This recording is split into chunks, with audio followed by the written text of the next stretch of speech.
নমস্কার। আপনি কি ছোটোখাটো মাছের ব্যবসা করেন? আপনার দোকানের জন্য তোলা মাছ কি থেকে যাচ্ছে? আমার সঙ্গে যোগাযোগ করুন। যে পরিমাণ মাছ তুলছেন তার থেকে অনেক বেশি মাছ আপনাকে তুলতে হবে, বিক্রি এত বেড়ে যাবে। আমি কিছু মূল ক্রিয়া করে আপনাকে দেব, আপনি খরিদ্দারকে মাছ দিয়ে উঠতে পারবেন না। এর জন্য মাত্র 500 টাকা থেকে 1500 টাকা খরচা হবে আপনার, কোনো বাড়তি খরচ নেই। 7 থেকে 10 দিনের মধ্যেই আপনার দোকানের বিক্রি বেড়ে যাবে।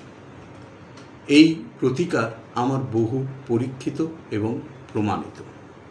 তাই নিজের স্বপ্নের ব্যবসার বিক্রি বাড়িয়ে তুলতে স্ক্রিনে দেওয়া নাম্বারে তাড়াতাড়ি যোগাযোগ করুন এবং ভাগ্যকে পরিবর্তন করুন। নমস্কার।